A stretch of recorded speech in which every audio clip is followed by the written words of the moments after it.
Mestre, dove a pochi passi dal comune è scoppiata una rissa, il racconto dei residenti.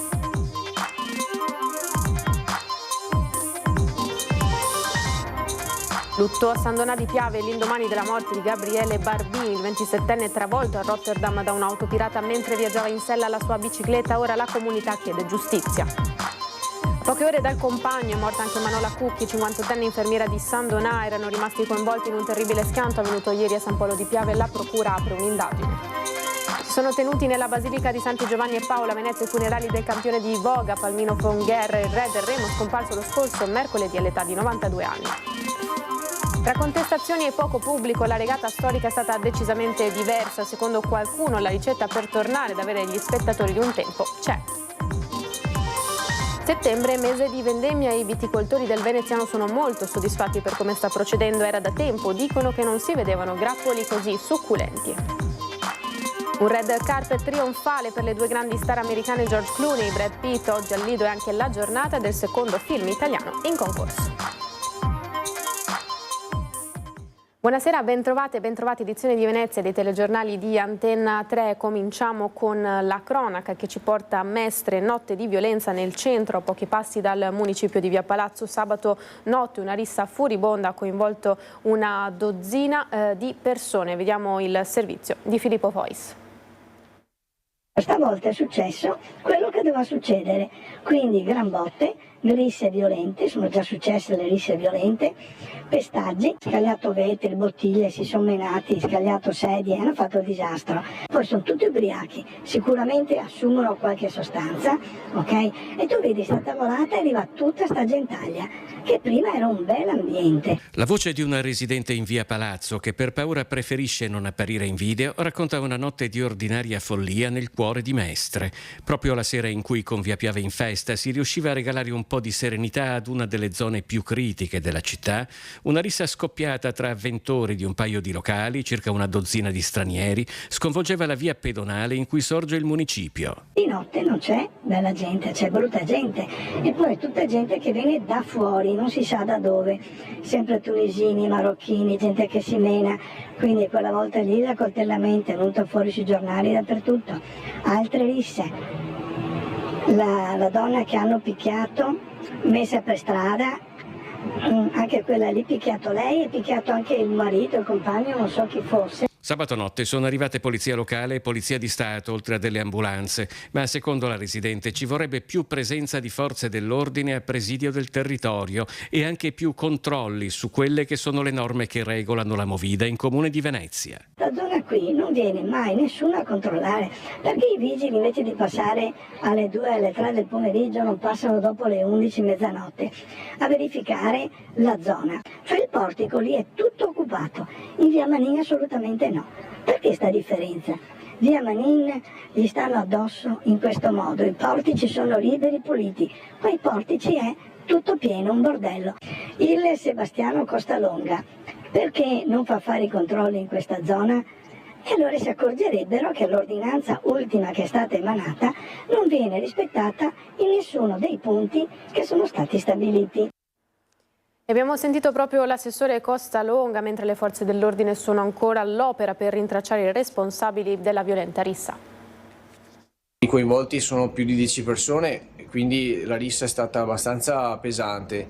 Ci dispiace perché con l'introduzione dell'antimovida non erano più accadute situazioni del genere, e quindi questa rissa è sicuramente un episodio così isolato, però non devono più accadere queste situazioni. E assessori al commercio, il mantenimento dell'ordine pubblico non fa parte delle sue competenze, ma fatto salvo che si può anche frequentare un locale senza doversi prendere a pugni, dopo l'ultima rissa in Via Palazzo la movida notturna è tornata a salire sul banco degli imputati, quella movida contro la quale proprio recentemente il Comune di Venezia aveva dato un ulteriore giro di vite. La Polizia Municipale sta acquisendo tutte le immagini dell'accaduto attraverso telecamere un po' sparse nella via. L'intervento l'altra sera è stato tempestivo, sono intervenuti subito i vigili municipali più i militari. e poi successivamente è arrivata anche la Polizia di Stato. Se dal centro alla periferia, Mestre e Marghera, ma ultimamente anche Venezia, si trovano in mezzo a fatti di violenza, degrado, microcriminalità, appare plausibile che ci si trovi anche di fronte ad un problema sociale che va affrontato parallelamente alla repressione dei reati. Verranno sicuramente fatte tutte le indagini e i colpevoli sicuramente dovranno pagare per il male che fanno alla città, perché alla fine ci sono attività che stanno cercando di lavorare in una certa maniera, cercare di tenere anche il rispetto delle regole, e quindi sicuramente queste persone vanno allontanate. Lutto a San Donà di Piave l'indomani della morte di Gabriele Barbini, il 27enne, travolto a Rotterdam da un'auto pirata mentre viaggiava in sella alla sua bici. Un lutto terribile che ha colpito la famiglia Barbini e l'intera comunità di San Donà di Piave. Una comunità sconvolta all'indomani della morte di Gabriele Barbini, il 27enne travolto a Rotterdam da un'auto pirata mentre viaggiava in sella alla sua bicicletta. Gabriele lavorava in città come cuoco e stava rientrando a casa dopo una giornata di lavoro.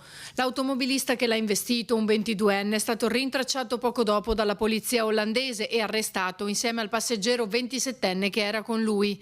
Guidava ad alta velocità e secondo quanto riportato dai media olandesi potrebbe anche essere stato sotto l'effetto di qualche sostanza.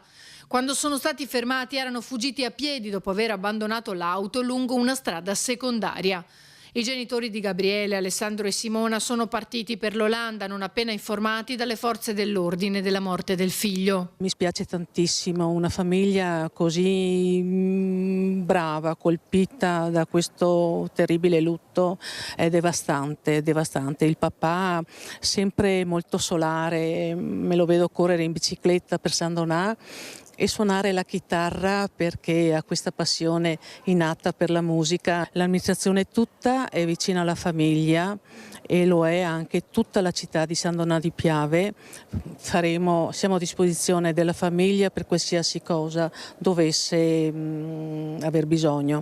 Gabriele aveva un fratello più giovane, a lui molto legato. Diplomato all'Istituto Alberghiero, Gabriele era diventato un cuoco professionista con varie esperienze in Italia e all'estero. Aveva lavorato in Francia e poi si era trasferito a Rotterdam per vivere una nuova esperienza in un ristorante prestigioso. Un lavoratore appassionato che molti ammiravano in paese per la sua intraprendenza. Ora la famiglia si è chiusa nel silenzio chiedendo rispetto per la perdita, in attesa di riportare a casa la salma di Gabriele non appena le autorità olandesi rilasceranno nulla osta. Si è spenta in mattinata Manola Cucchi, compagna di Massimo Bortolato, morti a seguito delle ferite riportate nel tragico schianto avvenuto ieri pomeriggio a San Polo di Piave mentre erano a bordo della loro moto. Non ce l'ha fatta Manola Cucchi, 58enne di San Donà di Piave. È morta a poche ore di distanza dal compagno Massimo Bortolato di Ponte di Piave, con cui era in moto al momento del tragico incidente avvenuto domenica pomeriggio a San Polo. Si è spenta a causa delle gravi ferite riportate nello schianto con una Ford Fiesta che ha fatto sbalzare i due compagni a 30 metri di distanza. Massimo Bortolato è spirato durante il trasporto d'urgenza in elisoccorso all'ospedale Cafoncello, dove era ricoverata anche Manola. L'indomani dell'incidente la notizia della sua morte. Operatrice sociosanitaria in una struttura del Veneziano, condivideva con Massimo la passione per le Harley Davidson, due quelle possedute da Massimo. Passione che condividevano sui social, dove si sono moltiplicati in pochissime ore i pensieri di cordoglio per la loro morte. Amici, compagni di viaggio e conoscenti, tutti increduli per una morte inaspettata. Solo poche ore prima del violento schianto, le parole postate da Massimo Bortolato: quanto è duro l'asfalto, soprattutto se lo baci 2 volte di seguito. Massimo, 56 anni compiuti lo scorso 17 agosto, lascia una comunità attonita. Molto conosciuta infatti la sua famiglia, che da sempre commerciava a Ponte di Piave alimentari nei mercati. Lui stesso era solito vendere, soprattutto nel periodo autunnale, castagne lungo la Postumia. Una storica famiglia di Ponte di Piave è proprio legata a quell'attività di ambulanti nell'ambito dell'alimentare e collaborava anche in quelle iniziative che la Proloco con l'amministrazione comunale metteva chiaramente in campo, e quindi da davvero il cordoglio di tutta la comunità per questo gravissimo incidente stradale che lascia chiaramente una grave perdita in tutta la comunità pontepiavense. Va veramente la vicinanza anche ai familiari della compagna e naturalmente in queste situazioni in cui è sempre difficile dover poi imbattersi nel superare un dolore così grande, e chiaramente come amministrazione nel caso di Ponte di Piave siamo rimasti a disposizione proprio per quello che si potrà fare proprio per sostenere la situazione. Ancora da chiarire la dinamica dell'accaduto. Lo scontro avvenuto tra via Roma e l'incrocio con via Papa Luciani, scontata l'apertura di un fascicolo per omicidio stradale plurimo. La procura disporrà una perizia cinematica. Importanti potranno essere le immagini delle telecamere della zona che il sindaco di San Polo, Nicola Fantuzzi, si è detto pronto a mettere a disposizione delle forze dell'ordine. Sono tenuti nella Basilica di Santi Giovanni e Paolo a Venezia i funerali del campione di voga Palmiro Fongher, scomparso lo scorso mercoledì all'età di 92 anni. Presenti, oltre ad autorità civili, militari e religiose, anche tanti cittadini che hanno voluto dare l'ultimo saluto al campione della voga, re del remo e vincitore della regata storica per 12 volte. Numerosi anche i presenti che hanno riempito il campo davanti alla Basilica. Al termine della cerimonia un corteo di barche delle società remiere ha accompagnato il Feretos sfilando in Canal Grande e successivamente a Pellestrina si è tenuto il rito del commiato. E tra contestazioni e poco pubblico la regata storica di quest'anno è stata decisamente diversa.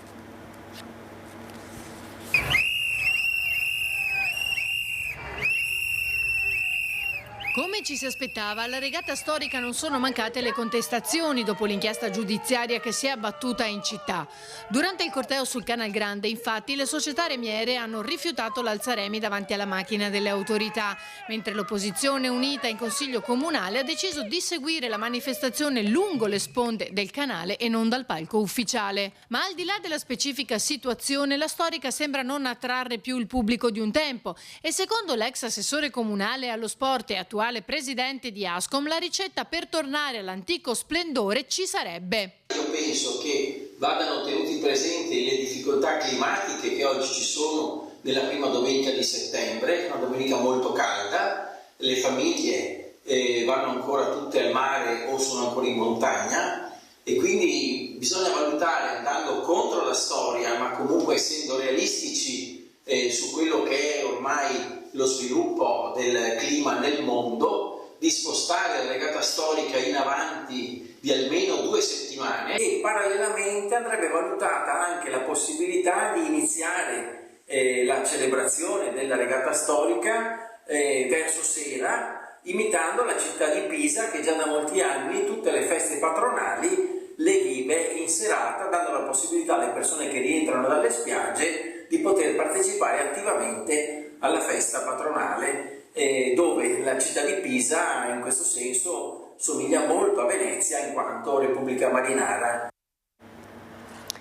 Cambiamo argomento, i viticoltori del Veneziano appaiono molto soddisfatti per come sta procedendo la vendemmia. Secondo Orazio Franchi, esperto enologo di Coldiretti Venezia, era da tempo che non si vedevano grappoli così lussureggianti e le prospettive appaiono infatti buone. In campagna si sta terminando di vendemmiare le uve di Pinot Nero, Grigio e Bianco per procedere successivamente con lo Chardonnay, poi Tokai, Glera, chiudendo forse a fine settembre e primi di ottobre con la vendemmia delle uve rosse.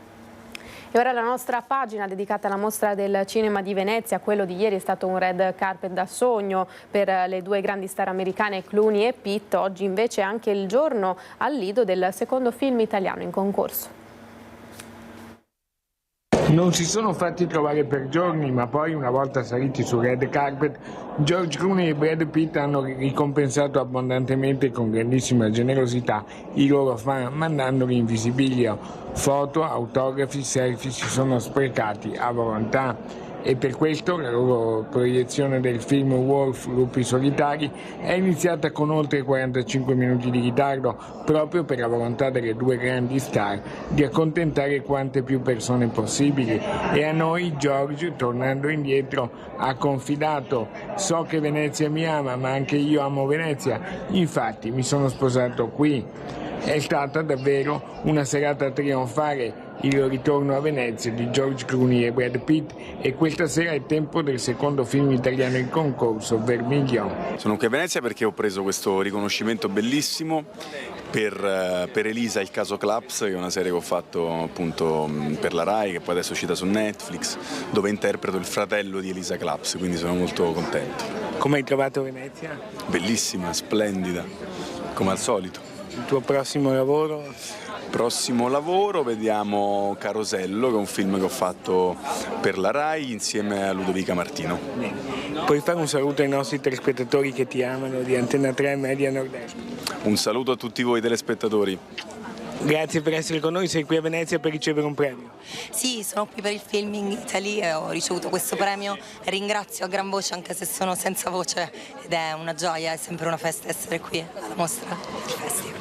E Venezia che emozioni ti dà? È sempre una grande gioia celebrare il cinema insieme ai grandi artisti e artiste provenienti dall'Italia ma anche da tutto il mondo, quindi sono molto felice di essere qui. Qual sarà il tuo prossimo lavoro? Il mio prossimo lavoro sarà una serie che uscirà presto, ma non posso ancora dire niente. Puoi fare un saluto ai nostri telespettatori di Antenna 3 e Media Nord-Est che ti seguono sempre. Ciao a tutti, Antenna 3 da Miriam Leone. Sei qui a Venezia per ricevere un premio importante. Sì, sono molto contenta perché già il titolo è importante, Filming Italy vuol dire anche rappresentare il nostro paese, poi come International Award è ancora di più, sapere di portare un po' la bandiera italiana in giro per il mondo mi fa piacere. Un saluto ai telespettatori di Antenna 3 Media Nord-Est, un grande bacio. E vediamo ora la mostra fotografica inaugurata questa mattina all'Hotel Excelsior. 8 grandi icone del cinema mondiale, ognuna abbinata a una madrina della Mostra Internazionale d'Arte Cinematografica di Venezia, perché madrina per una volta, madrina per sempre. È questo l'affascinante filo conduttore della mostra fotografica di idee madrine, allestita nella hall principale dell'Hotel Excelsior Lido di Venezia per celebrare la mostra. L'inaugurazione solenne questa mattina alla presenza di 7 madrine su 8, guidate dalla madrina in carica Sveva Arviti.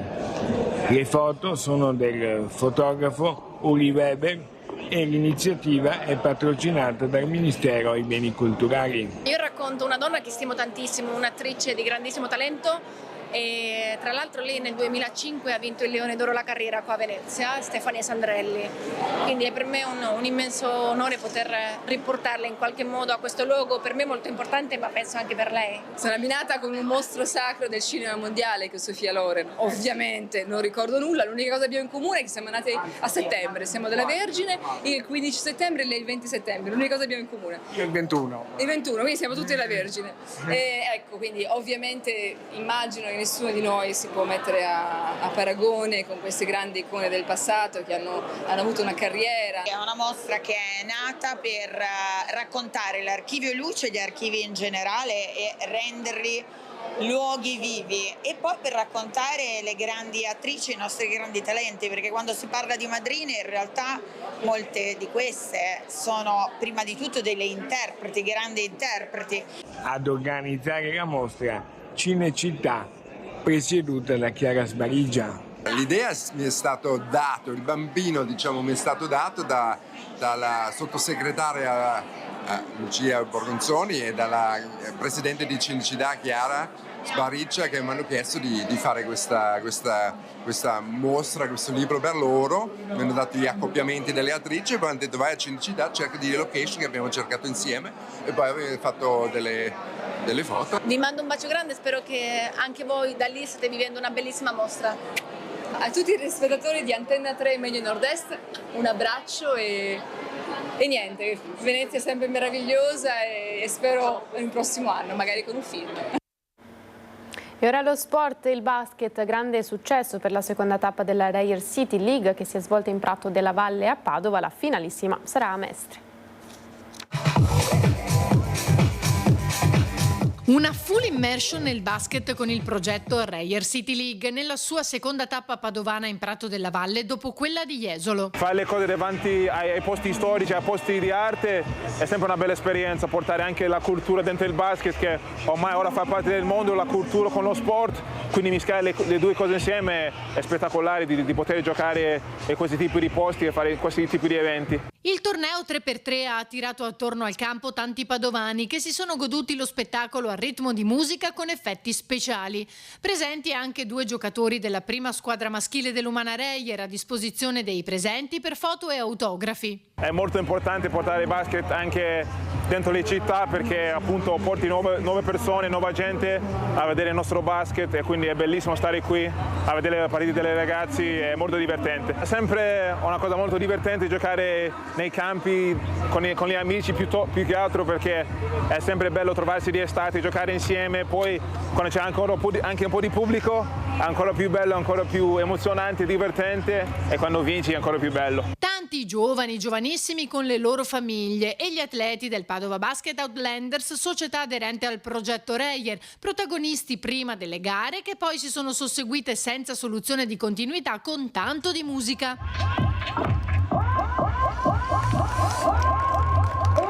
Ora si attende la finalissima che si svolgerà sabato 14 settembre a Mestre. Si chiude così il telegiornale di Venezia, grazie per essere stati in nostra compagnia a tutti, l'augurio di una buona serata, arrivederci.